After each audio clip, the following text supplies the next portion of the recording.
Heyo, ada apa hari ini? Provokasi, ujaran kebencian, dan terorisme mudah kita temukan di sosial media maupun grup WhatsApp keluarga. Terlihat biasa, namun bisa memecah belah pertemanan ataupun keamanan negara. Selasa 7 Juni 2022, pimpinan dari Khilafatul Muslimin Abdul Qadir Baraja ditangkap di dekat rumahnya di Kelurahan Kupang Tebal, Lampung. Dan ini dilakukan seminggu atau sepekan setelah mereka melakukan konvoi di beberapa wilayah. Padahal sejak 4 tahun yang lalu, jaringan dari Khilafatul Muslimin sudah melakukan konvoi secara rutin. Baraja mendapat tuduhan atas penyebaran paham anti-Pancasila dengan menjelekan pemerintah. Dan hukuman yang diberikan kepadanya itu terkait organisasi masyarakat atau ormas dan penyebaran berita bohong dan ujaran kebencian. Namun benarkah ormas ini membawa pesan-pesan terorisme? Dan jika iya, bagaimana caranya? Kasus Khilafatul Muslimin, mereka kan belum melakukan kekerasan, ya kan? Tetapi paham atau ideologinya sudah jelas, yaitu ideologi khilafah dengan paham takfiri. Nah, paham takfiri itu paham yang mengkafir-kafirkan terhadap mereka yang berbeda. Beda agama, bahkan sesama agama pun karena beda paham maupun beda kelompok, mereka kafir-kafirkan. Termasuk mengkafirkan negara Indonesia karena dianggap negara Indonesia belum berdasarkan agama menurut versi mereka dan belum berdasarkan khilafah atau bersistem khilafah menurut versi mereka.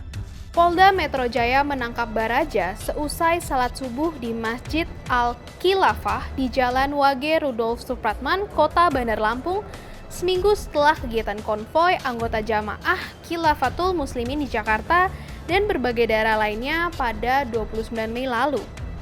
Jaringan ini sendiri terdaftar di Kementerian Hukum dan Hak Asasi Manusia sebagai yayasan melalui Akta Pendirian Yayasan Pendidikan Khilafatul Muslimin pada 2014. Namun, organisasi ini memiliki 23 kantor wilayah dan 3 daulah di Jawa, Sumatera, dan Indonesia bagian timur. Perlu diketahui bahwa penangkapan ini bukan kali pertama untuk Abdul Qadir Baraja. Sebelumnya ia pernah ditangkap dan dihukum 2 kali atas keterlibatannya di jaringan terorisme. Pertama pada Januari 1979 terkait teror Warman, dan kedua yang bersangkutan ditahan atas kasus bom di Jawa Timur dan Borobudur pada 1985.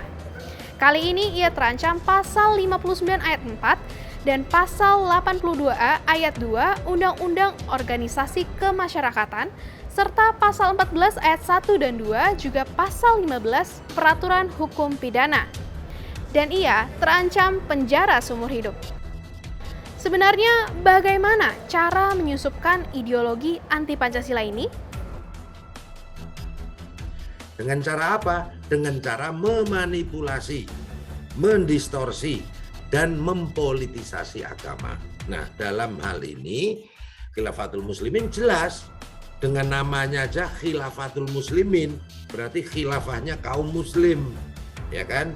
Nah, otomatis meskipun dia atau mereka dalam keterangannya tidak anti Pancasila, kemudian tidak mengancam NKRI, yakinlah bahwa mereka sejatinya sedang taqiyah. Taqiyah itu bersiasat untuk menyembunyikan jati diri maupun agendanya.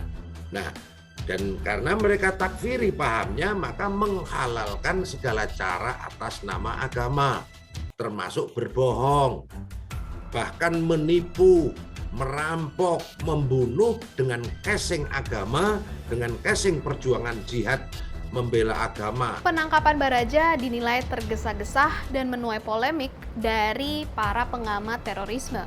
Meski berpeluang menjadi ancaman jangka panjang bernegara, namun pendekatan reaktif pemerintah tidak menyelesaikan persoalan utama. Apalagi kelompok ini sampai saat ini tidak memiliki agenda yang mengancam keamanan negara seperti tindakan terorisme ataupun meledakan bom.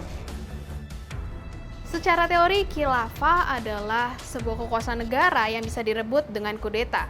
Dan oleh kelompok ISIS, khilafah hanya bisa direbut dengan cara revolusi ataupun perang. Sebaliknya, untuk Khilafatul Muslimin berkata bahwa khilafah itu bukan soal memperebutkan kekuasaan ataupun negara. Nah, sebagai jaringan pendidikan, Khilafatul Muslimin ini sudah berdiri di 18 wilayah sejak tahun 2006 tanpa persetujuan legal yang sah dari Kemenak. Dan penangkapan dari Baraja tidak menjamin bahwa jaringan pendidikan ini akan berhenti begitu saja. Penyelesaian permasalahan radikalisme terorisme ini harus dilakukan secara holistik, yaitu adanya regulasi yang melarang semua ideologi yang bertentangan dengan ideologi negara Pancasila sebagai akar permasalahan radikalisme dan terorisme itu sendiri. Lalu bagaimana sebenarnya pemerintah harus bertindak? Ada banyak solusi untuk tetap menjaga ideologi Pancasila tepat pada tempatnya, tanpa melanggar Pancasila itu sendiri.